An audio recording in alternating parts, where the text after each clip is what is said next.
Welcome to our guide on converting a public Slack channel to private. Imagine this scenario. A team is discussing sensitive project details and HR matters in a public Slack channel. This is where privacy becomes crucial. To understand why we convert channels, let's look at the key differences. Public channels are visible to everyone in the workspace, and anyone can join them. Private channels, however, are invite-only, with messages hidden from non-members. Privacy matters for several important reasons.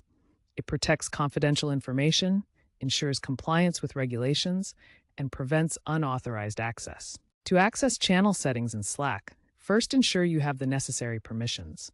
You must be a workspace owner, admin, or the channel creator or admin to make changes. On desktop, click on the channel name at the top of the screen to open the Channel Details menu. On mobile devices, tap the eye icon in the channel header to access the settings. Once in the settings, you'll see options to manage the channel. Remember, these steps are the same whether you're on desktop or mobile. In the Channel Settings menu, locate and click on the Make Private option. Slack will display a warning pop-up to confirm your choice. The warning message emphasizes that converting to private is irreversible and that all current members not explicitly invited will be removed from the channel. Before proceeding with the conversion, it's crucial to understand that this action is completely irreversible. Once you make a channel private, it cannot be changed back to public. Take a moment to carefully consider whether this is the right decision for your team's needs. Slack will display a confirmation prompt to ensure you're aware of the consequences. This dialog serves as a final warning that the channel will become invite-only, and all current members will need to be manually re-invited. Carefully review the implications and ensure this aligns with your workspace's privacy requirements. Once you're certain, proceed with the conversion by clicking the confirmation button. The conversion will take effect immediately, transforming the channel into a secure, private space. Once the channel is converted to private, it becomes invite-only.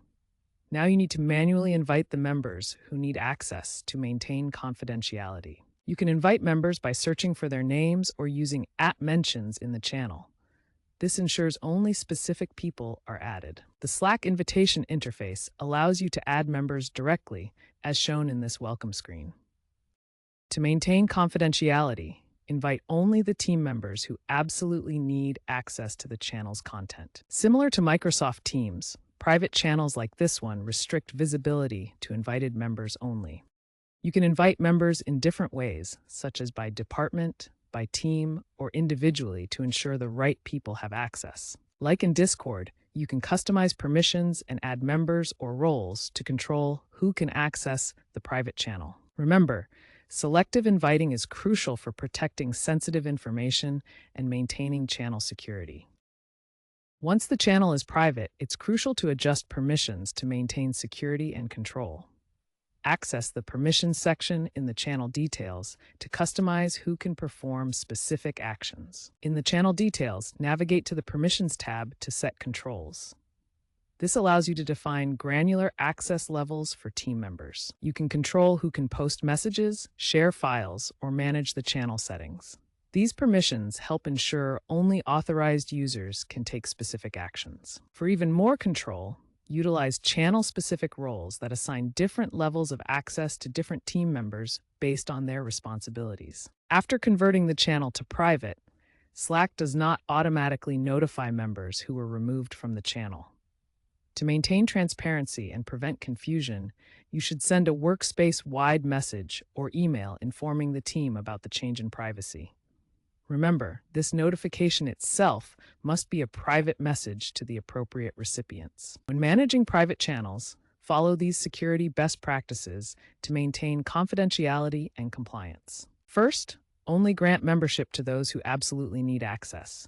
This principle of least privilege minimizes exposure risks. For external collaborators, consider using Slack's guest accounts instead of full membership. Integrate with identity verification tools like Okta to ensure secure access controls. Slack supports compliance with major regulations, including GDPR, HIPAA, and SOC 2. Data residency options are available to meet regional storage requirements. Finally, remember that converting a channel to private is irreversible. You cannot change it back to public, so make this decision carefully.